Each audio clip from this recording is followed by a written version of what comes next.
Então, bem-vindos a mais um novo episódio aqui do canal Cinema. Hoje a gente está falando com o Felipe Schaefer Rossi. Seja muito bem-vindo.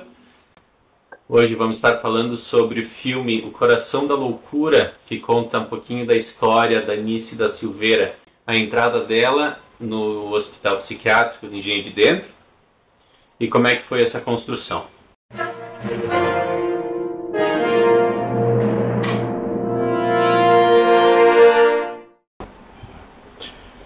Bom, Felipe, então obrigado por aceitar o convite. Prazer, tudo meu.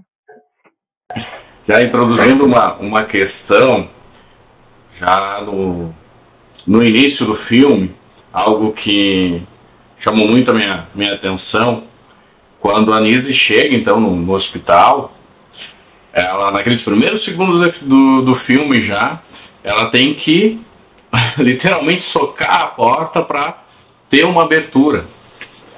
Essa cena, olhando o filme mais uma vez, para mim ela é um resumo de tudo que vai se passar ali dentro. O quanto esforço ela tem que fazer, o quanto ela tem que bater realmente para conseguir algum espaço, né? Então a gente gostaria de saber como é essa visão para ti e na teoria, né? Que quando ela entra, então ela vê as questões psiquiátricas da época, né? A lobotomia, o tratamento de choque daquele jeito, né? E como que Jung então via, né, essas questões. Enfim, queremos escutar um pouco. Sim, ok. Primeiramente, é um prazer estar aqui conversando contigo, Cassiano e Gabriel, sobre esse assunto tão fascinante que também apresenta também a própria psicologia junguiana do Brasil. Tem uma entrevista interessantíssima da Nise da Silveira, quando ela já estava com 90 e poucos anos, e a própria repórter coloca para ela de que ela é a pioneira da psicologia junguiana no Brasil, e ela não aceita muito a ideia, ela até fica meio constrangida e não gosta muito de ser chamada, mas sim, ela foi uma das pioneiras que começou a utilizar a expressão artística junto com a própria doença mental, a expressão artística como uma própria manifestação da psique com um alto poder de auto-recuperação. Então, como bem colocado, né, Cassiano, a tua colocação no início do filme, ele demonstra a força que a Nise tem que fazer para conseguir entrar uma própria instituição fechada, que é a psiquiatria da época. E o próprio assombro que ela tem logo no início do filme, quando ela senta num auditório cheio de médicos e ela olha o que é apresentado, né? Que logo em seguida vem um doente mental tomando uma eletroconvulsão, o horror que aquilo é para ela. Porque além de ser uma mulher fantástica de conhecimento, imagina, ela é uma pessoa que com 16 anos já tinha entrado no curso de medicina, para ter uma ideia do poder intelectual e teórico que essa mulher tinha. Ao mesmo tempo, ela é uma pessoa extremamente humana. Então, ela olhar um auditório cheio de médicos e olhar que todos os médicos estão olhando aquilo e estão concordando de que a gente precisa fazer um doente mental sofrer mais ainda do que ele já sofre da própria condição psíquica, é simplesmente um horror para essa mulher. E sim, voltando a essa imagem do início do filme, ela se repete por vários momentos do filme, mas de maneiras diferentes. Logo na primeira reunião que ela faz com a equipe médica, vocês percebem novamente a força que ela tem que fazer para se colocar dentro dessa equipe médica. E mesmo ela colocando a ideia dela, ela é rechaçada e colocada para uma ala do manicômio, da instituição, que é renegada, que seria a terapia ocupacional.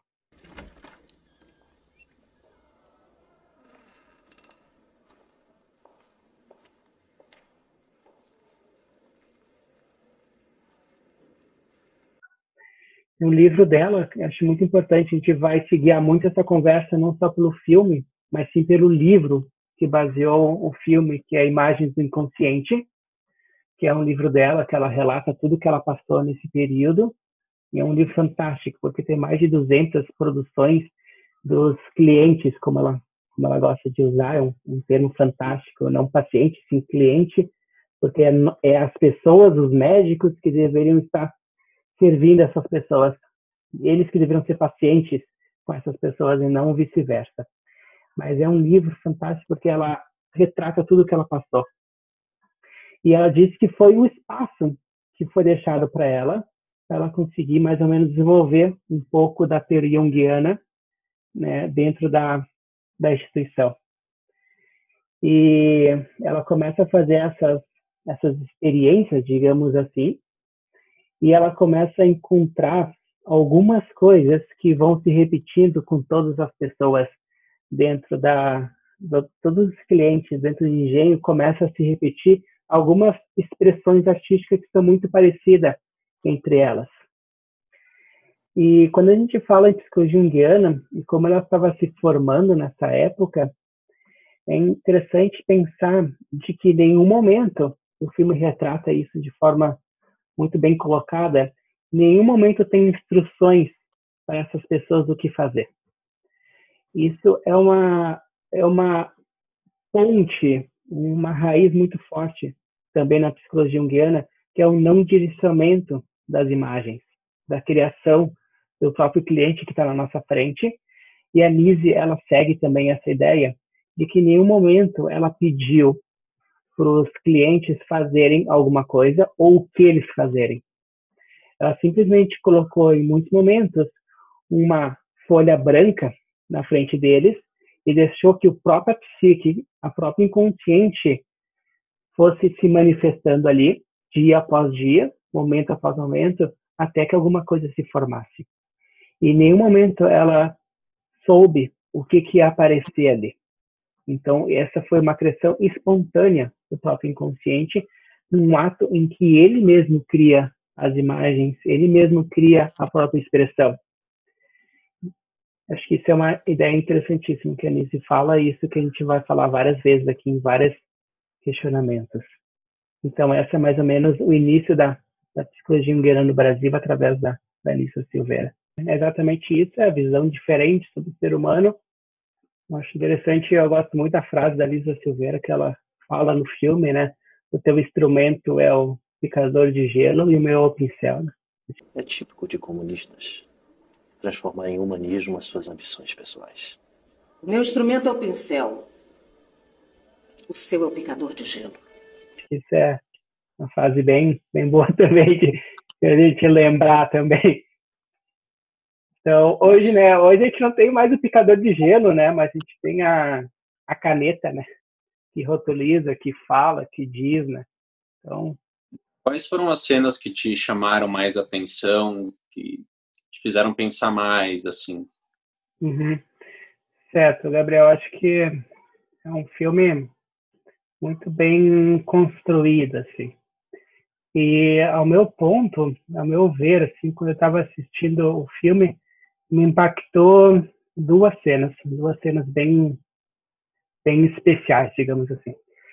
A primeira cena que me impactou muito, até como um ser humano, como forma empática, é a cena dos cachorros, né, em que a gente tem um animal, um ser de estimação que está trazendo todo um carinho, todo um afeto lá dentro daquele ambiente, né, que traz contato, traz cuidado, né, e a gente tem toda a instituição, né, tentando abafar novamente o afeto, abafar novamente todas as formas dos próprios clientes conseguirem se mostrar, não só como doentes, e sim como pessoas. E acontece um momento do filme de que a Nise vai falar vai ser cobrada, na verdade, pelos psiquiatras, pelos médicos, pelos donos do hospício, de que esses animais estão trazendo danos ao próprio hospício, danos. Olha só que interessante essa fala dele, como se os animais estivessem causando danos à instituição. de que eles não poderiam estar ali, porque eles estão causando danos, estão sujando, e que ela precisa dar um jeito naquilo. Ela precisa dar um jeito naqueles animais. Outra frase bem simbólica do filme, né? Tem que dar um jeito nos animais. E aí ela diz que não, né? Que os animais estão trazendo algo daquelas pessoas, de que ela não concorda, de que os animais têm que ir embora. E aí passa um tempo no filme e depois a gente nota, né, uma das clientes, a Bélia é o nome dela, né, voltando em direção ao próprio centro de terapia convencional e encontrando todos os animais mortos. É uma cena bem impactante, uma cena bem simbólica também, como se todo o afeto, todo o cuidado fosse destruído. E o que mais impactou é a fala de um desses clientes que dizem que ele tem um surto totalmente agressivo, mas é um surto extremamente compreendido também, porque ele entra em surto e diz: se vocês dão, por que vocês tiram? E ele entra em surto e acaba virando totalmente agressivo. Essa é uma cena bem impactante para mim como ser humano, em perceber de que até onde vai o lado sombrio do poder, da hierarquia da época, a ponto de matar seres animais que estão contribuindo terapeuticamente para pessoas, e até onde vai para se manter o poder. E como psicólogo, me chamou muito a atenção uma cena que até gostaria que a gente pudesse analisar ela melhor dentro de um contexto que vem de várias imagens antes, que é a cena do Fernando, quando ele está com a Nise, com a Marta, desculpa, ele está com a Marta, e ela está olhando um quadro dele, conversando com ele, e ela percebe que ele conseguiu desenhar dentro de um quadro uma janela, e uma janela aberta. E essa janela aberta dá ao exterior, e é um exterior lindo, assim, cheio de água, cheio de natureza, um exterior totalmente diferente do que ele encontra no hospício. Né? Então, essa cena é uma cena fantástica, porque ela demonstra todo o desenvolvimento psicológico e psíquico do Fernando. Eu gostaria, se vocês me permitem, a gente poder analisar uma série de imagens que retrata toda a evolução, todo o desenvolvimento psicológico do Fernando até chegar nesse momento específico da janela. Claro, pode ser. Vamos lá. Deixa eu então abrir minhas imagens para a gente poder conversar um pouco sobre isso. Ok. Aqui. Essa aqui é a imagem. Uhum. Perfeito. Deixa eu só ver se eu consigo botar maior para a gente poder ter mais ideia aqui. Apresentar o slide atual. Beleza. Então, antes de a gente poder falar sobre aquela cena específica do filme, eu acho importante a gente poder situar um pouco quem que é o Fernando nessa história toda. Porque, além de a gente poder falar das imagens de que ele produz, a gente também tem que falar da pessoa em si que conseguiu produzir aquela imagem. Então, eu selecionei algumas imagens do livro da Nisa Silveira que retratam um pouco da própria desenvolvimento psicológico do Fernando. Antes de iniciar, tem duas frases muito boas de que explicam que a arte é o principal instrumento do desenvolvimento da consciência humana. Esse é o Herbert Hess. E tem uma outra frase do Conrad Fiedler, que ele fala: na criação da obra de arte, o homem engaja-se numa luta com a natureza, não pela existência física, mas pela existência mental. Essa é uma frase muito fantástica, né, do Fiedler, porque é exatamente esse o processo que o Fernando tem. A criação das artes, da imagem dele, é uma luta contra a própria natureza dele, uma coisa que na psicologia a gente fala opus contra naturam, na psicologia junguiana, e não só pela existência física, de como ele se coloca no mundo como corpo, mas sim pela própria existência mental dele. Então, a gente pensa nessa primeira imagem, essa primeira coleção de imagens, até a gente chegar naquela última imagem da janela. A primeira imagem, a gente nota muito emaranhada de coisas. É muito difícil, às vezes, a gente conseguir nomear ou conseguir dizer o que está acontecendo nessa imagem, porque é uma confusão de imagem, uma confusão de elementos. E conhecendo um pouco da própria biografia do Fernando, né, ela fala de que pouco antes da internação dele, ele tinha a impressão de que edifícios estavam inclinando sobre ele, como que para esmagá-lo. E nas pinturas dos objetos, esses objetos que vocês notam nessa imagem são objetos muito próximos uns aos outros, como se ele tivesse exatamente nessa condição opressora de que ele sentia, de que ao mesmo tempo que ele sentia, de que quando ele estava ao lado de fora, ele tinha todos aqueles edifícios e toda a cidade caída sobre ele e sufocando ele, nessa imagem em especial a gente nota um pouco parecido com isso, uma condição totalmente opressora, de que os elementos ficam todos misturados e todos juntos. E nós, psicólogos, reconhecemos isso como uma própria condição psicótica. Interessante que, sabendo um pouco da história do Fernando, ele foi um menino pobre, criado junto com a mãe, que era uma modesta costureira, e que eles iam de casa em casa habitar, morar, porque ela trabalhava como diarista nessas casas.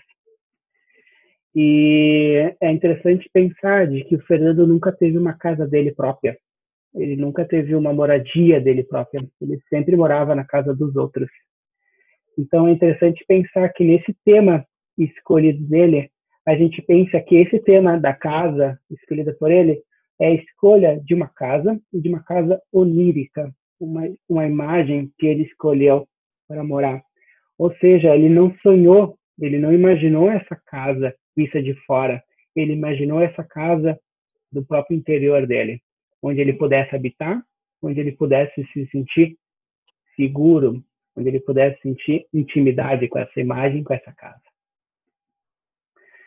Então é interessante pensar que nesse movimento de que ele começa a desenhar várias partes da casa, eu acho que até o filme retrata isso, de que ela pega dezenas de imagens, e essa é uma delas, vocês podem notar de que nessas imagens tem partes de casa.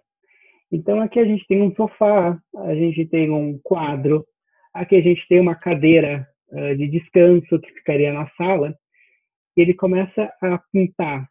E de novo, como a gente falou anteriormente, todas as produções dele são de forma espontânea.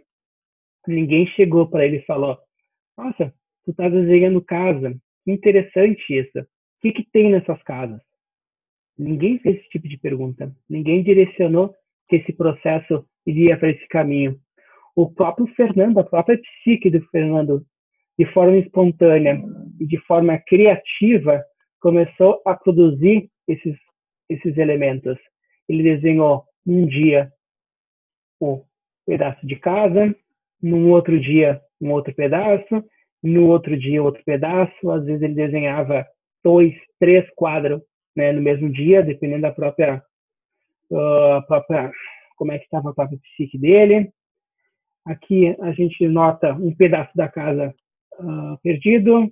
Aqui um piano, que também é interessante pensar de como também termina as cenas oníricas ou as cenas de produção dele, mais uma parte da casa.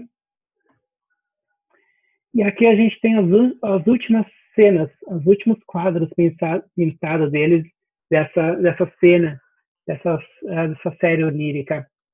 E aqui a gente tem a janela, que é um dos últimos quadros, em que o Mário Pedrosa, que é aquele crítico que aparece no filme, começa a olhar para aquilo, começa a dar autoridade para aquilo, de forma bem humana.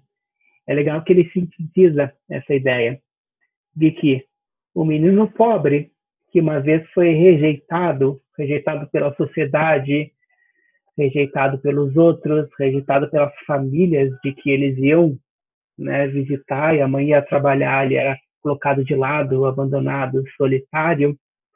Um menino rejeitado, uma hora, senta-se ao piano. Aquele piano que estava vazio na série onírica, agora é preenchido. E ele senta-se nesse piano em plena sala decorada. Isso que é a coisa mais interessante no processo dele. Aquela primeira imagem que a gente está cheio de elementos ordenados, ele começa a ordenar os elementos, pegar espaços da casa, até que ele consegue se ordenar um pouco no meio de toda naquela confusão psíquica e consegue se sentar na sala, se sentar ao piano em uma sala totalmente decorada ao gosto dele, partido dele, e dedilhar os acordes triunfais da arte sobre um velho sonho desfeito e uma realidade ingrata. Pobre e grande Fernando. Então, essa é uma das cenas mais impactantes para mim do filme, porque ele retrata toda a série onírica e a própria psique dele tentando se organizar no meio de todas aquelas confusões, de todos aqueles elementos e toda aquela desordem, até que a psique dele consegue se ordenar um pouco e consegue criar uma casa decorada ao jeito dele, com um piano onde ele consegue se sentar, finalmente se encontrar a si mesmo através da arte. E a cena que ele consegue pintar a janela, e no filme ele diz, às vezes a janela está fechada, e em alguns momentos muito específicos, às vezes eu tenho energia, às vezes eu consigo ter esforço de abrir essa janela. Não acontece muitas poucas vezes eu consigo abrir a janela, ou seja, muitas vezes eu consigo olhar para o exterior e me conectar com o exterior, mas às vezes acontece. E quando acontece, eu me sinto triunfante. Então, para mim, essa é a cena mais fantástica como psicólogo, olhando a própria produção dele e pensando, né, de que esse Fernando, ele era um cliente de que estava 5, 10 anos dentro de um hospício, e era aquele termo complicado que a psiquiatria usava, né, de que era um paciente catatônico, um paciente que nunca iria se recuperar da condição, um paciente que não se expressava, e ele consegue produzir uma qualidade de imagem fantástica. Para mim, isso é incrível nessa cena do filme. E, Filipão, é impressionante conhecer um pouco mais da história, né, que é apresentada no filme, né, de um dos personagens, um dos clientes, né. Você falou sobre a cena ali que o Lúcio, né, tem o surto e parte para agressão, algo que nós conseguimos entender, né. Mas o que aconteceu depois, né? Ele foi submetido a lobotomia, né? E ele é interessante que, bom, você falou antes, né? Quando aparece a cena dos cachorros, algo que é tirado o sentimento, né? A Nise colocava eles como co-terapeutas, né? E ali no Lúcio é o que a lobotomia faz, né? Ela tira todos os sentimentos, todo o sentir, e ele não apareceu mais porque realmente é como morto, né? É como matar o sujeito, né? Eu acho que isso é uma coisa importante que tu traz agora, né, Cássio? Essa coisa do afeto, né? A Nise, ela tem uma frase interessantíssima, eu acho muito importante a gente falar, de que ela fala de que ela trabalhou com centenas, milhares de esquizofrênicos e ela nunca encontrou o que a psiquiatria fala de afeto embotado. Ela sempre encontrou um afeto nessas pessoas, seja através da expressão artística deles, seja pela expressão de estar junto com eles, mas aquilo que a psiquiatria chama de afeto embotado, ela nunca encontrou. Então, aquela cena, é como tu falou agora, representa exatamente a morte do afeto também. Estava começando a aparecer e vem a instituição e corta totalmente isso. Tem até uma provocação que me veio agora falando disso, que a primeira metade do século XX, ali, a segunda metade do século XIX, foi pautada por uma exploração brutal do cérebro, dos neurônios, de experimentos e tudo mais, né? E na Segunda Guerra Mundial foi quando se começou a usar drogas nos soldados. Então, de um lado, os nazistas usavam a metanfetamina para que eles pudessem lutar mais e por mais tempo, e do outro lado, os americanos usavam antidepressivos. Foi aí que começou o uso dos antidepressivos, porque eles perceberam que usando esse medicamento, o soldado tinha menos empatia. Então a gente vê ali como é que começa essa revolução no Brasil. Que a Nice fala, não precisa mexer no cérebro, a gente não precisa mexer no neurônio. Talvez uma intervenção muito menos drástica, muito menos forte, seja tão efetivo. E aí que entra nós, né, os psicólogos, falando por nós assim da psicanálise, porque tanto em Freud, quanto Lacan, quanto Jung, a gente parte do pressuposto que há um inconsciente, e independente desse cérebro ali, tem um trabalho que a gente pode fazer. Tem um trabalho que a gente pode fazer sem nos prender a essa bioquímica, que às vezes o trabalho não é só ali, né? Acho que um ponto bem importante também para a gente poder explorar no filme é a gente poder se colocar no lugar e a gente poder também imaginar de como essas pessoas olhavam o próprio espaço, de que elas estavam inseridas, né? De como ela olhava a própria instituição, o próprio manicômio. Então é importante a gente poder imaginar de como seria, né, no 1950, que é onde se passa o filme, 1950, 1960, de como é a condição de estar dentro de um espaço, de uma instituição psiquiátrica, durante 30 anos, e às vezes as pessoas elas eram abandonadas, eram rejeitadas pela sociedade, elas entravam nesses manicômios, e a única saída delas era através da morte.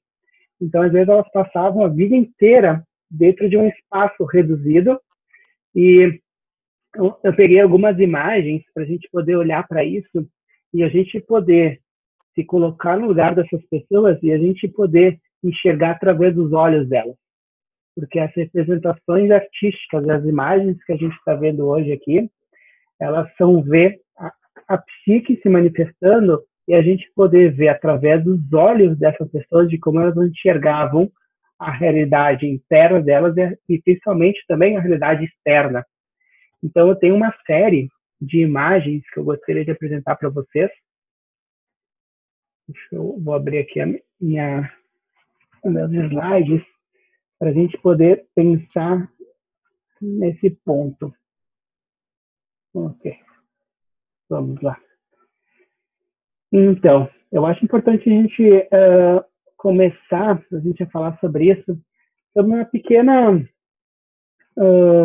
pequeno diálogo que teve um dos clientes, que é o Octávio, com o Vicente, que é um jovem pesquisador que estava pesquisando algumas coisas que aconteciam com o engenho ali. Então, olha só, preste bem atenção nesse diálogo, olha o quanto isso é significativo. O Otávio fala para o Vicente: o muro é bonito para quem passa do lado de fora. É bem feito, bem arrumado. Mas para quem está do lado de dentro, é horrível. O muro não deveria ser assim. Deveria ter algumas aberturas. Aberturas? Pergunta o Vicente, o jovem pesquisador. Sim, você vê a entrada do hospital, é enorme. Mas se um de nós quiser passar para o lado de fora, eles não deixam. Olha, É verdade que do lado de dentro desse muro, que pega de esquina a esquina, tem banquinhos, árvores, para o dia de visita os doentes ficarem lá. Mas mesmo assim, todos nós somos controlados. Esse muro serve para fechar a nossa vista do lado de fora. Nós nunca podemos ser considerados gente com o mundo tapando a nossa visão. E aqui tem algumas representações, né, que é o Emílio de Barros, que ele aparece no filme, né? Ele é aquele personagem que serviu na Marinha, e ele é o personagem que traz essas imagens de como ele via o hospício. O que vocês notam, né, Cassiano e Gabriel, nessas duas imagens?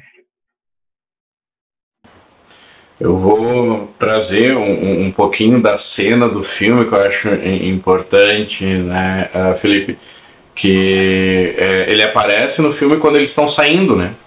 Tem ali um passeio e ele não iria. E aí alguém ali, não lembro quem, né, vê ele olhando e diz: eu senti nos olhos dele que ele queria vir junto.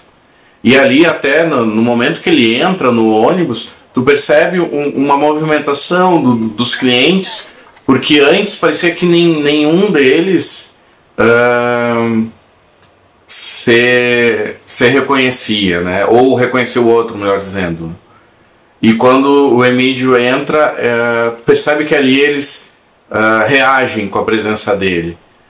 Né? Então, dito isso, o quanto foi representativo, né, essa saída, e aí ele começa então a participar dos atendimentos da Nise e então desenvolver, demonstrar todo esse talento, né?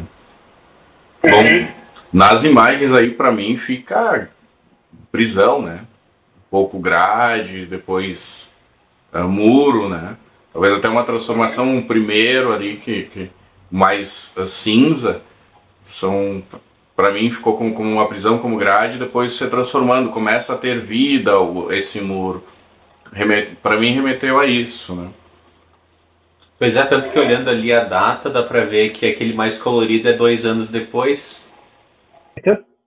Tem um pouco mais de cor, um pouco mais de vida, né? Apesar de ser um muro branco, mas tem um pouco mais de vida, assim. Tem uma transformação psíquica acontecendo aí através dessas imagens. Mas, sim, como o Cassiano fala, é uma imagem que representa muito o cárcere, né? O estar preso, o estar controlado, né? É muito legal essa... Se eu estiver falando besteira, Felipe, que antes de estudar, de voltar mais meu estudo para Lacan, eu estudei alguma coisa de Jung. E será que a gente poderia pensar, talvez, que há algo forte de um inconsciente coletivo, de um arquétipo na questão do muro? Porque é um elemento que se repete tão forte ali ao redor da história, né?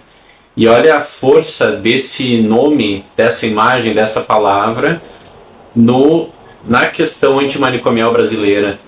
Então tu vê, tá na fala dos pacientes, né? Tá na fala ali de alguém que não foi... Nem falaram para ele dessa questão do muro, foi ele mesmo que falou. E depois é um discurso que vinha lá de Foucault, né? É um discurso que foi explorado lá atrás, quando começa a filosofia. É um discurso que a gente ainda fala hoje de romper os muros do hospital psiquiátrico. É nessa palavra que a gente cola. E parece algo universal, né? Sim, acho que sim, o próprio símbolo do muro, o símbolo da prisão, né? Representa um pouco disso. Dá para a gente pensar assim, Gabriel. Eu acho que, como a gente está falando dessa questão simbólica, né? Todo símbolo, ela traz junto também uma questão arquetípica, uma questão que representa também um sofrimento ou representa uma imagem do próprio coletivo, da própria cultura, da própria construção também da visão de mundo, do próprio espírito de época. E é uma pena, assim como tu fala, né, de que esse espírito de época passa gerações ou passa épocas e esse arquétipo continua presente da mesma forma, Ele não esse símbolo, essa imagem encontra muito resistência para mudar. Então, sim, a gente está falando de 1950, trouxe Foucault, e hoje, em 2020, a gente, apesar de estar em outra época, a gente está entrando numa época pós-moderna, né, uma outra visão de mundo, mas esses símbolos representam ainda a mesma coisa. É muito triste pensar dessa maneira, né, de que esse símbolo representa ainda prisão, ainda representa tortura, ainda representa controle, ainda representa poder. É muito, muito triste pensar dessa forma, que esse símbolo, né, que a gente está trazendo aqui ainda representa as mesmas coisas. Então, né, nessa conversa, eu espero que a gente possa olhar para essas instituições e perceber o dano psíquico também que ela causa às pessoas. E talvez daqui a 10, 20, 30 anos, quando a gente conseguir romper os muros, esse muro que talvez seja pintado por uma outra pessoa, talvez tenha uma outra qualidade, uma outra simbologia, né? Então, sim, tomara que a gente possa conseguir romper esses muros e que a gente possa, que esse muro simbólico possa representar outra coisa. Eu acho que a gente está falando também um pouco de espaço, né? O quanto ficar nesses espaços confinados, o quanto ela geram sofrimento psíquico. E é interessante pensar de que a psiquiatria e o conhecimento médico sempre teve muita dificuldade de lidar com o espaço, né? Tanto que nas entrevistas psiquiátricas, das primeiras perguntas que eles perguntavam, ou até eles perguntavam quando o paciente estava em surto, né? Pergunta: como você está? Como você se chama? Né? Que dia é hoje? Que horas são? Essas perguntas não fazem nenhum sentido, porque se a gente perguntar para a psique dessa pessoa, para uma pessoa que está em surto ou em sofrimento caótico, uma psique, talvez ela tenha uma resposta totalmente diferente, né? Talvez até como a Nise fala num relato, né? E que uma vez ela perguntou o que a pessoa estava se passando com ela, e ela disse que ela se sentia de cabeça para baixo, preso numa gaiola giratória de brinquedo. Então, essa é a própria manifestação da psique. Perguntar para ela, uma pessoa em surto, que dia hoje, ou como você se chama, a psiquiatria naquela época, pelo menos, né, a psiquiatria tradicional, não conseguia entender essas questões de espaço, né? Ok.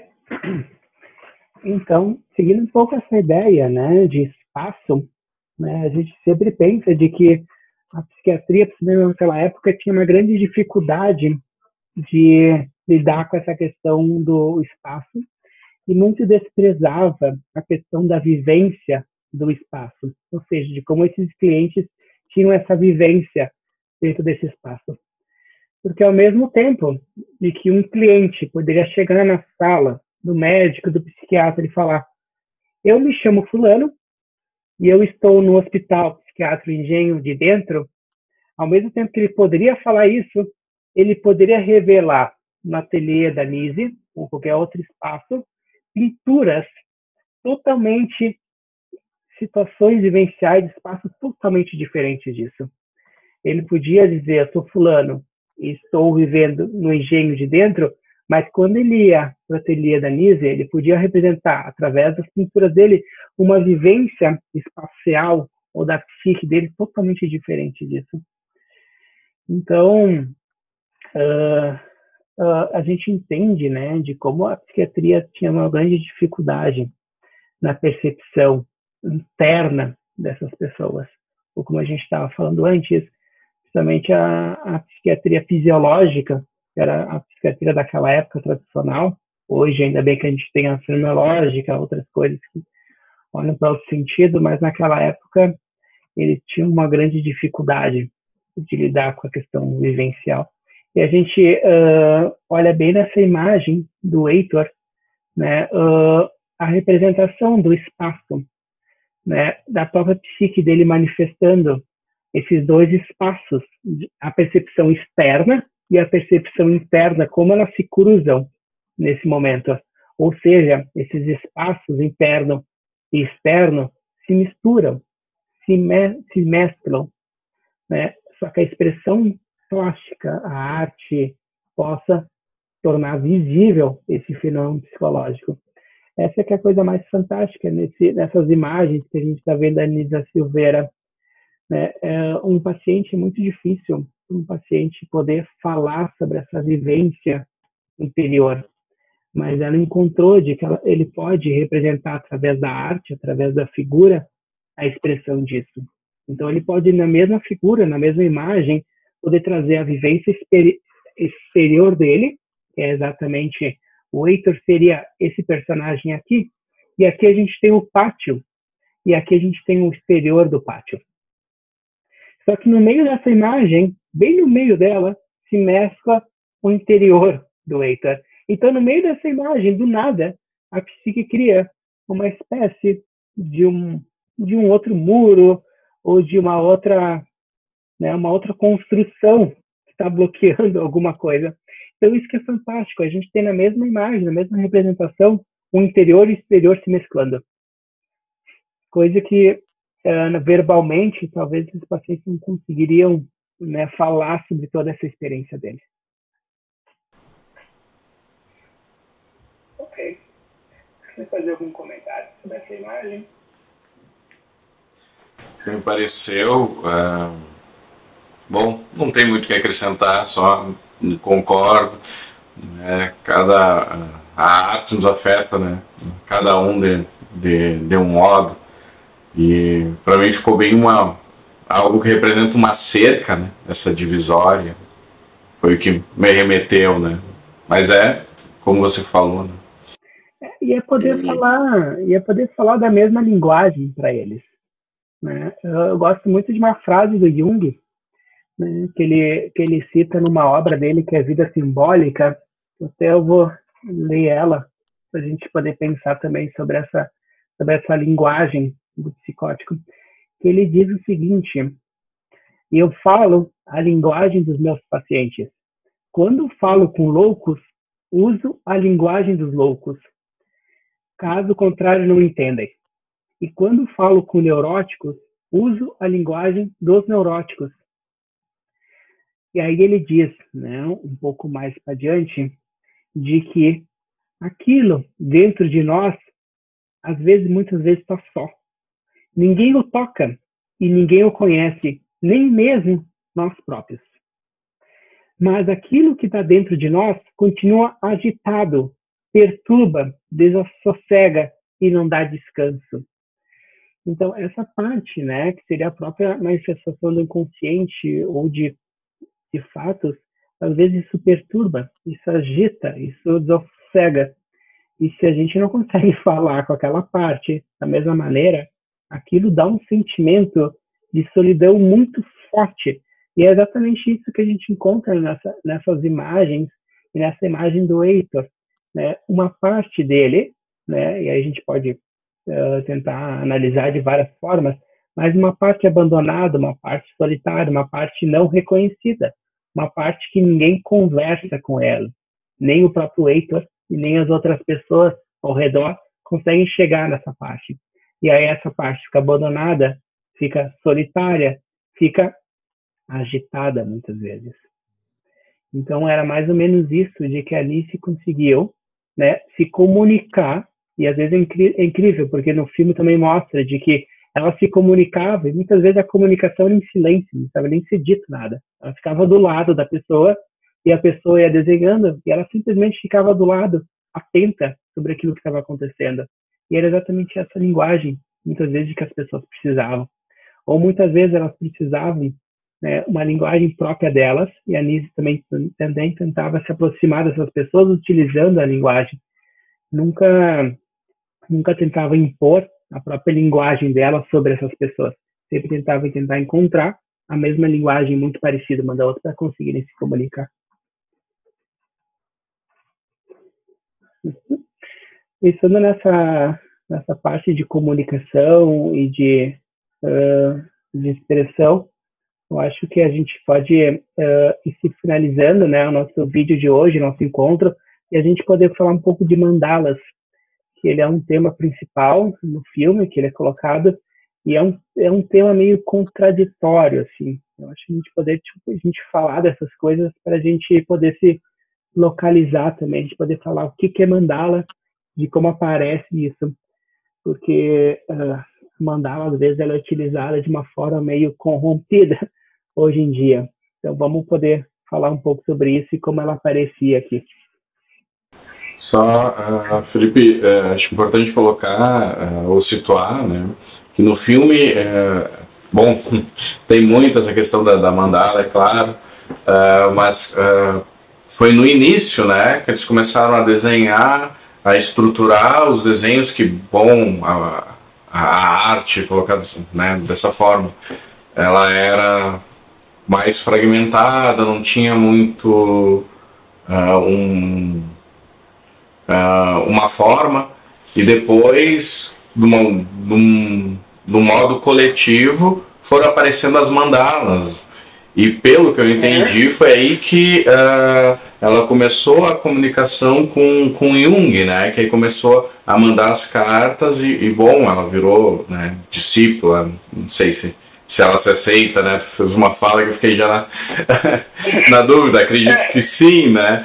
Mas as trocas realmente foram fundamentais, né, para o crescimento dela e, para mim, pelo menos, com essa impressão, né? Tudo iniciou pela mandala, né? Sim. Eu acho que o filme retrata um pouco disso, né? De que ela começou a encontrar algumas formas, né, que se repetiam sobre várias imagens, né? Eu trouxe uma série de mandalas para a gente poder analisar, e isso é uma coisa importante também, né? Quando a gente pensa em mandalas, a primeira imagem que nos vem à cabeça são aquelas mandalas orientais, aquelas mandalas certinhas, né? Bem redondas, cheias de elementos, né? Bem ordenadas.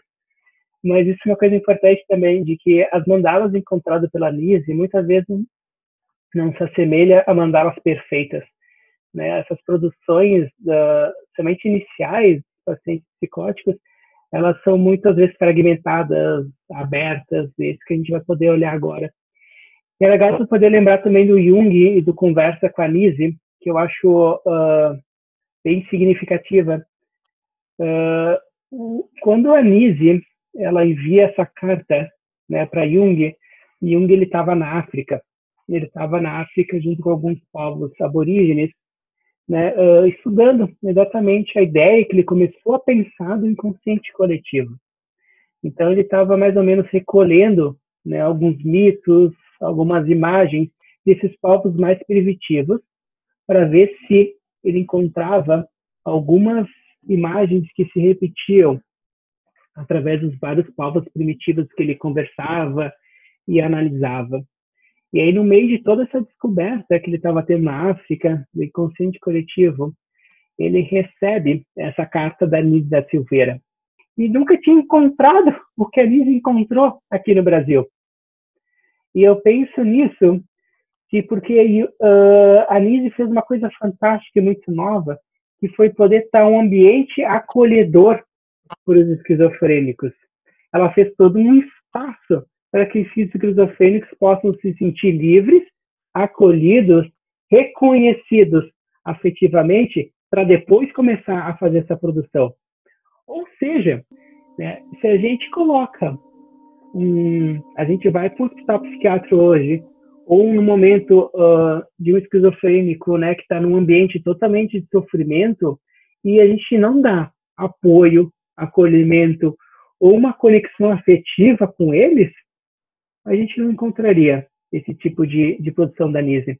Então isso também é uma coisa bem importante, de que não são somente as expressões artísticas que mantêm uma influência na psique, e sim como elas aparecem.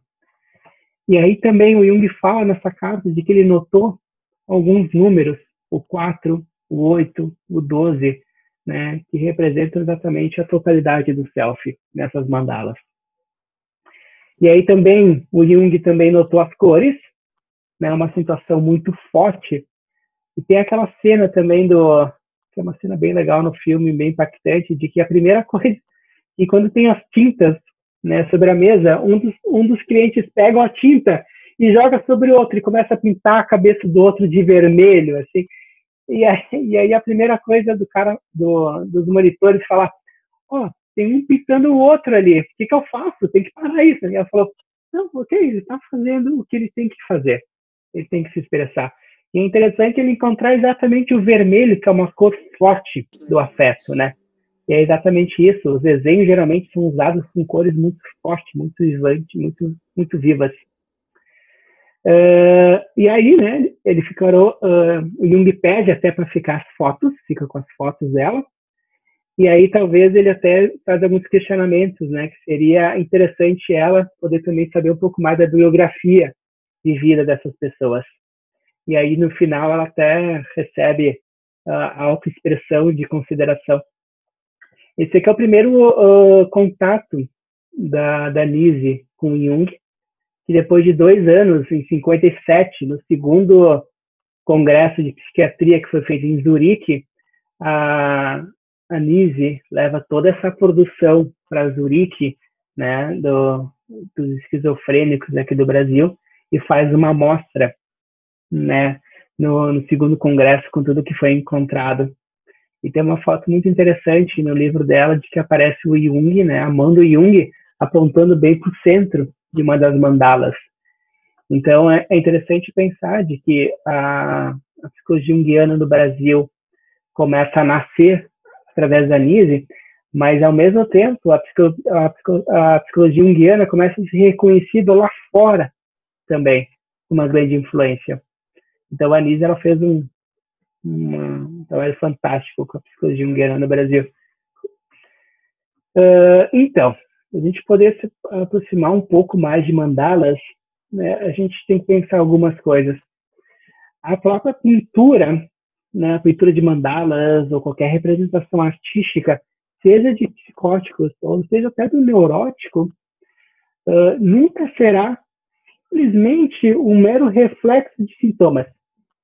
Não é um sintoma inconsciente que está sendo representado no papel.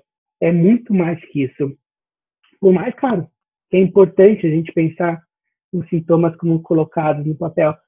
Eles são importantes também, mas é também importante notar que tem outros fatores que se manifestam de forma conjunta a isso.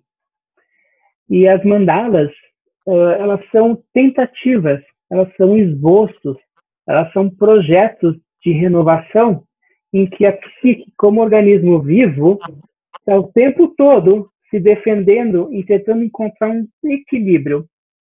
Né? Na psicose, a gente tem um inconsciente o tempo todo tentando invadir o consciente e desordenando essa consciência, ou desordenando o ego, né? Usa o nome que quiserem. Mas a própria psique tem o tempo todo tentando se organizar. E aí que entra a mandala, como ideia de auto-organização, de autorrealização da psique.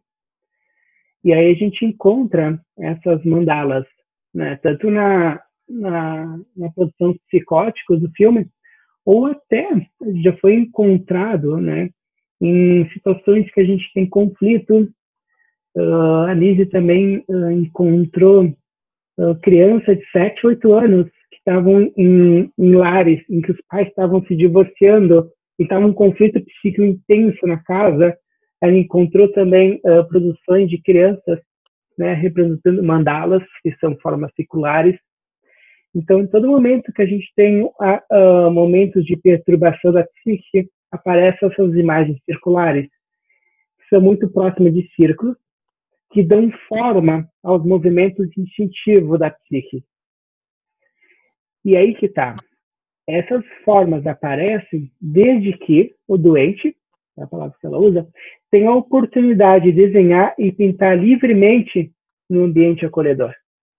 Elas não surgem de forma também do nada. Ela também tem que estar dentro de um ambiente em que a pessoa, a psique, se sente acolhida. E aí também ela tende a representar. Bom, eu trouxe algumas imagens de mandalas para a gente desmitificar primeiro o que seria mandala, né? E a gente poder observar 3 mandalas, vocês podem observar a própria organização da psique, desde a primeira mandala até a última, a própria modificação que teve nessa produção. Esse paciente é o Fernando, né, ele faz essa primeira mandala. Né, ao primeiro momento que vocês vê essa produção, né, é uma produção extremamente caótica, né, cheia de violência das cores, e é totalmente desordenado essa mandala.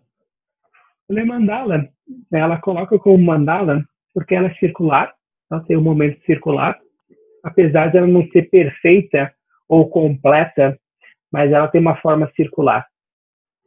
Então a gente tenta o tempo todo a psique tentando se organizar, e aqui do lado a gente tem o eu, o ego colocado de lado, o ego colocado bem no canto, o tempo todo sendo atacada pelos próprios movimentos do inconsciente.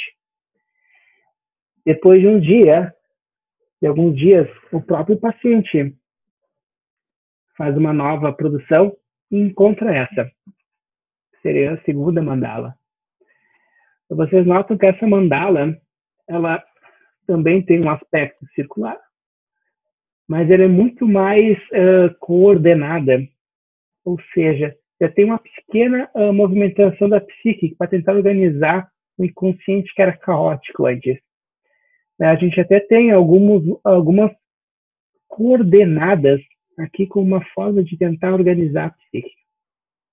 É uma cor morta, né? Uma cor morta. É o branco e o preto, né? A gente até um dia pode a gente poder falar sobre alquimia, né? Alquimia das cores, né? Que estuda bastante essa questão do preto, do branco. O preto, a gente pensa que o preto não é a ausência de cor. O preto ele aparece quando tem todas as cores juntas, né? Numa confluência de cores. Então, a gente tem um aspecto nessa mandala, né? Onde o preto tem uma predominância de aparição aqui. Então, a gente tem uma confluência de elementos o tempo todo misturados aqui nisso. E é uma mandala muito violenta, se vocês poderem perceber as pontas, como as coisas vão partindo uma em cima da outra. Ela passa muito violência da própria psique também num processo extremamente violento contra ela mesma. E aqui na mesma posição, a gente encontra uma mandala do mesmo o Fernando, muito mais organizada e com outras cores também que vão aparecendo.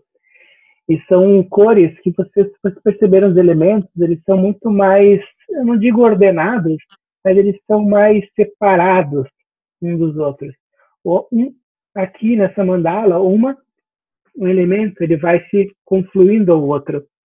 Nesse aqui a gente tem um pouco mais de organização entre os elementos. Na terceira série de mandala do Fernando, a gente encontra essa última. Né? E interessante, nessa mandala, é uma mandala um pouco mais circular, tem um pouco mais de forma. Então a gente tem uma mandala que se aproxima muito mais da forma circular, diferente das outras duas. Só que, como a Nise fala, essa imagem evoca a tentativa do ego, que seria mais ou menos a parte central, representada pelo círculo, que tem uma cruz no meio, que a cruz é uma representação simbólica bastante forte do self, a gente até pode falar sobre isso. E no centro, tentando ordenar toda a psique do Fernando. Então, olha só que interessante a representação dessas 3 mandalas. Antes a gente tinha um ego com pouco espaço, totalmente sendo preenchido, ou seja, o inconsciente do Fernando, ele ocupava quase toda a tela.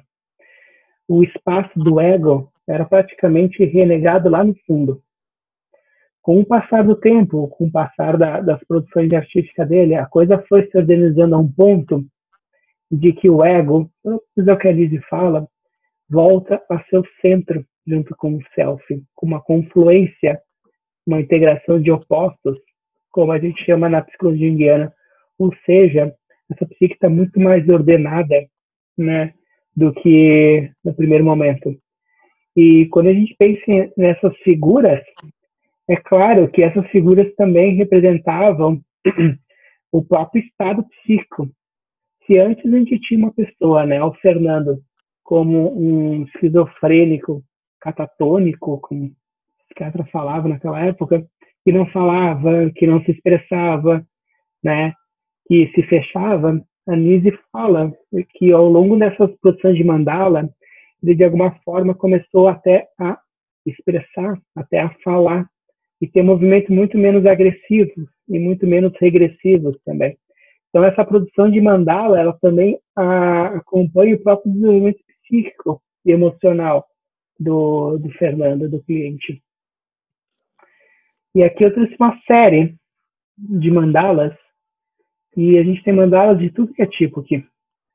A gente tem mandalas ordenadas, a gente tem mandalas com, de novo, a cruz, a apresentação do self, e lembrando, como a gente falou no início do vídeo, em nenhum momento foram dados livros, imagens, né? Eram pessoas que não tinham nem acesso à cultura. Né? Essas imagens, elas são criadas espontaneamente da psique. Essas pessoas, elas não tinham um modelo para copiar. Isso partia da própria psique dessas pessoas. Então, são todas formas de imagens espontâneas. Aqui a gente tem uma mandala do Emídio, aparece no vídeo. É uma mandala até assustadora, passa esse aspecto. E a gente encontra o triângulo no meio, que é uma mandala, como a gente gosta de chamar, incompleta. Porque se o 4, a cruz, que tem as 4 pontas, representa a totalidade do self, ou seja, a integração de opostos, aqui a gente encontra um 3, que é a incompletude, né? Ou seja, é uma psique ainda incompleta, uma psique ainda totalmente tentando se organizar. E eu gosto muito dessa frase de Jung, que a gente pode fechar essa ideia das mandalas e das produções dos clientes que a gente encontrou aqui no nosso vídeo, com essa frase de Jung, que está em tipos psicológicos. A psique, né, a psique é a construção do consciente e inconsciente, para Jung, para a psicologia junguiana. E quando essas duas, a produção consciente e inconsciente, isso é a psique para Jung. Cria a realidade todos os dias. A única expressão que me ocorre para designar essa atividade é fantasia. Fantasia é tanto sentimento quanto pensamento.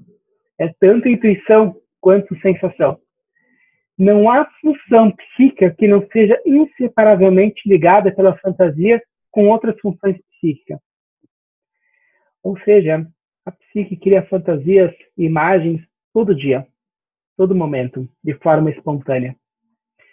E aí está, ele fala também, para o campo da ciência, a fantasia é tabu, tanto quanto o sentimento.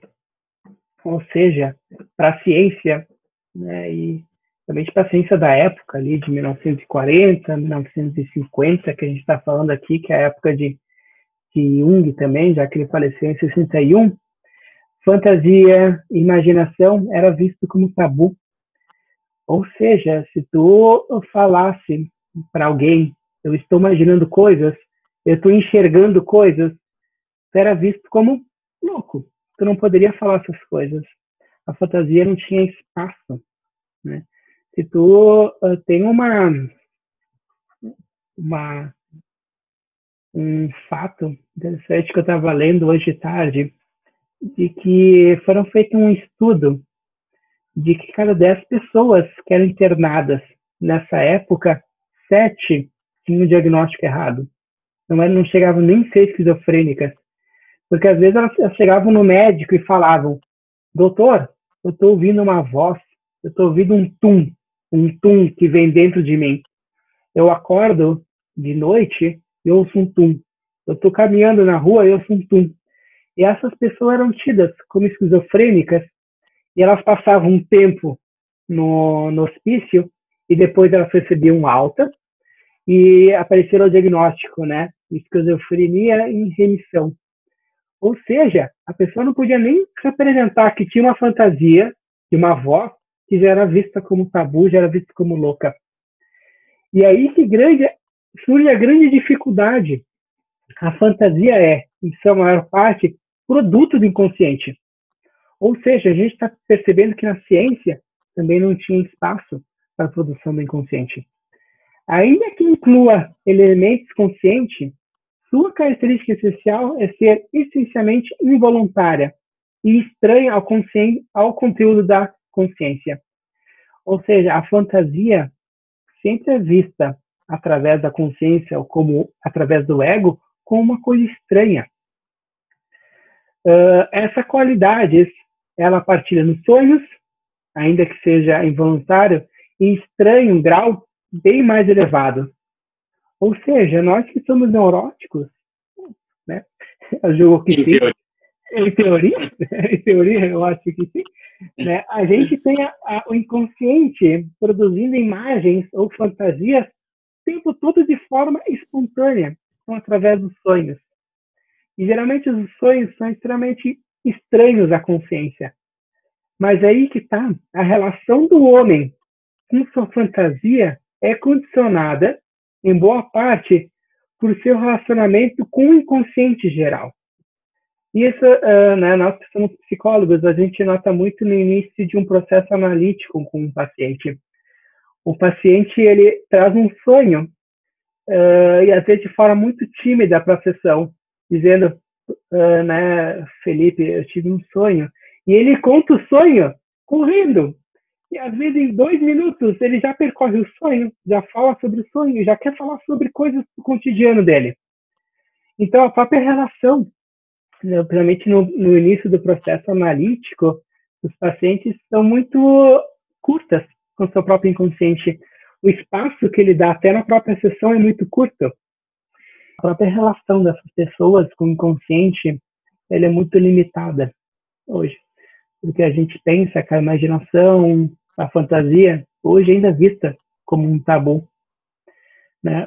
Se a gente pensar, né, de que na idade antiga, os gregos, os romanos, os próprios egípcios, que Jung foi encontrar nesses povos, né, a maior produção de consciente, a fantasia ou a relação do inconsciente era feita a todo momento. Era visto em qualquer momento da vida, era o próprio inconsciente se manifestando. Né? Se o grego está caminhando na rua, de repente acontece um lampejo de luz, por exemplo, ele já relacionava isso como uma própria manifestação do inconsciente, ou como eles falavam, a representação de um Deus que estava atuando ali. Então a gente foi ao longo dos tempos, entrando depois no cristianismo, no monoteísmo, na Idade Média, na modernidade, na pós-modernidade, a gente foi perdendo a relação com o inconsciente e com a fantasia. E é isso que ele fala, de que esse relacionamento com a fantasia e com o inconsciente é muito condicionado pelo espírito de época. E a gente está num período extremamente racional, extremamente empírico, em que a Nise conseguiu encontrar uma brecha no meio disso, para poder colocar o inconsciente, poder botar a fantasia em evidência. Mas ainda hoje a gente tem muita resistência dessas fantasias poderem ser ditas e faladas, né? Então hoje o homem pós-moderno, né, vive uma realidade muito racional, em que se não tem um fato, ele não existe. Se algo não é provado, cientificamente provado, comprovado, é porque a coisa não existe, porque a coisa não é importante. Então a própria relação hoje com o homem, com seus próprios conteúdos internos, são muito limitados. E é isso, pelo menos, que é isso que a gente, na nossa conversa de hoje, de forma bem informal, a gente tentou explorar, e que mesmo a gente tendo essa relação, a psique se apresenta. representa mesmo com doentes dentro de um hospício, né, o quanto a própria psique é possível, dado um ambiente acolhedor e aberto de produzir. E nós também temos essa possibilidade também, se a gente se atentar ao mundo interno nosso, o quanto a gente também pode encontrar de valor, o quanto a psique também tem esse caráter finalista, como diz Jung, né, de poder encontrar, a pessoa poder encontrar seu próprio caminho da individuação, seu próprio propósito também de vida, e poder encontrar a ela mesma, ela poder perceber e dar atenção ao seu mundo interior. Felipe, eu gostaria de compartilhar, participei de um projeto que atende pessoas em sofrimento psíquico. E quando eu comecei, quando eu iniciei, tinha uma atividade que era basquete. Eu entrei como um voluntário, picar a bola de um jeito, arremessar com a mão certa. Eu ia aprendendo com o pessoal da educação física, né? A mãe de um participante do projeto veio agradecendo. E eu não entendi muito bem, a equipe não entendeu muito bem, porque, né, nós tínhamos essa coisa de tentar deixar eles mais habilidosos, né, com relação ao esporte. E ela agradeceu e todo mundo se olhando assim, né, mas o que aconteceu, o que a gente fez? Não lembro como foi a pergunta, né, mas a resposta dela eu lembro muito bem porque me transformou. Ela disse: ele sorriu. Fazia muito tempo que eu não via ele sorrir. Fez com que eu mudasse completamente a minha visão, me ajudou muito. Fantástica essa lembrança, né? A Lise, no livro dela, né, ela tem um trecho que, para trabalhar com sofrimento psíquico, trabalhar com esquizofrênicos, ou trabalhar com pessoas, além de ter o conhecimento teórico, né, ou conhecimento, ou saber, para ela, a coisa mais importante era poder ter o olhar, poder perceber o olhar do outro. Isso para ela era a coisa mais importante nesse trabalho com pessoas. Ela conseguia sentir o olhar dessas pessoas e perceber algo de diferente nelas. Ou seja, não era nem através da pergunta, né, do gostaria de participar de um ateliê, gostaria de participar de uma viagem, né, quando eles saem de ônibus, né, no filme, era por você perceber somente no olhar dessas pessoas que elas precisavam de alguma coisa. E esse é o trecho que tu traz, é a tua experiência, né, Cássio? É poder perceber que às vezes um sorriso já é a própria construção de alguma coisa que foi feito, que impactou. E às vezes na psicologia é uma coisa mágica, porque é um processo transformador nosso, como psicólogo, e da pessoa que está na nossa frente. A gente se transforma junto com a pessoa que está na nossa frente. No mesmo momento que tu também estava transformando as pessoas que estavam lá nesse projeto, tu também se transformou também com isso. Isso é a coisa mais fantástica de trabalhar com pessoas. A gente percebe no olhar delas e a gente também percebe no nosso próprio olhar que alguma coisa se modifica.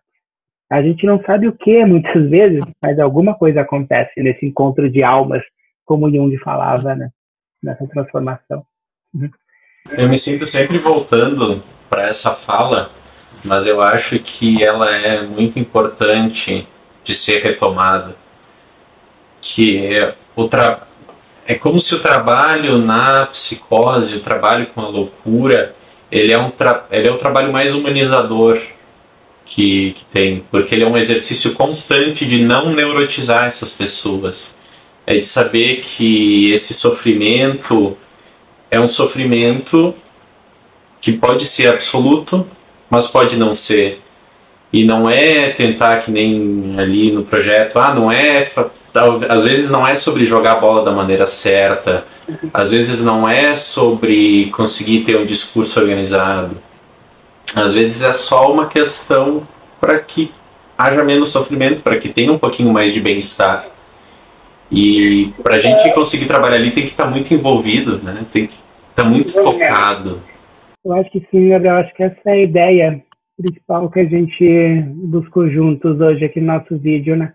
De que o contato com o sofrimento humano, seja ele de forma psicótica ou de forma neurótica, né? Envolve um envolvimento, envolve um relacionamento, né? A Alice falava, né, de que o mais importante não era nem a produção artística dele, e sim o relacionamento que se dava entre ela e as pessoas, ou entre o monitor e a pessoa. Ela até traz também relatos de que as pessoas faziam uma relação tão forte que quando o monitor saía da instituição, a própria psique de novo se desordenava. Então, o nosso contato, né, como tu fala, eu acho isso outra fala muito fantástica, é o envolvimento, é o relacionamento que a gente faz com o sofrimento psíquico, com o outro. Se a gente se permite ser tocado pelo sofrimento do outro, a gente se transforma e o outro também se transforma. E é isso que ela fazia. Ela se permitia, de forma humana, ser tocada pelo sofrimento do outro. E aí transformava o outro. Muito bem, então, Felipe, muito obrigado. A gente fica sem palavras, assim, pela tua participação aqui. A gente acha que é assim que a gente constrói, é assim que a gente evolui. E é a partir dessas análises em conjunto. Agora eu me coloco no risco aqui do linchamento em praça pública, mas eu acho que a gente que estuda Lacan, a gente não fica tão longe assim de Jung, em boa parte das vezes. Acho que tem muitas coisas que se encontram ali, né? Sim. Claro que tem algumas diferenças, mas no final das contas o que a gente quer é a evolução do sujeito, né? A evolução da ciência, a evolução do ser humano, é construir algo melhor. E, bom, é isso que a gente tenta fazer aqui com esse canal, né? É levantar ali tacar pedra, que nem diz a mãe, levantar dúvida de por que é que a gente vê o que a gente vê, por que a gente cria o que a gente cria. E, Filipão, nós gravamos também podcast, né? Então nós temos o projeto, a intenção de fazer o podcast sobre o filme Nise, mas entrando em umas questões mais teóricas, né? Então também já deixo o convite para você participar, já que ali no filme se trata das questões teóricas junguianas, né? E a gente acha que você iria colaborar muito. Quero agradecer o convite, é sempre um prazer enorme para mim poder, né, me aproximar e poder falar e poder mostrar sobre a psicologia junguiana, que para mim é uma das minhas paixões, né, da psicologia, né, esse efeito humano que principalmente a psicologia junguiana traz. E como vocês dois falaram, né, a gente poder, através desse vídeo, poder mostrar que tem algo a mais do que o ego. O ego é uma pequena coisa, tão pequena, no meio de toda uma imensidão muito maior que ele mesmo. A gente poder mostrar que tem muito mais coisa do que a própria consciência possa ver. A gente poder dar mais valor para a fantasia, para a imaginação, para os sonhos, para as artes. A gente também possa se permitir também ser mais artísticos. Porque se a gente pode ser mais artísticos, mais relacionado com o inconsciente, a gente também pode ser mais humano. E a humanidade é uma coisa que a própria humanidade está precisando. Então, que bom que a gente pode conversar hoje. Obrigado. Boa noite.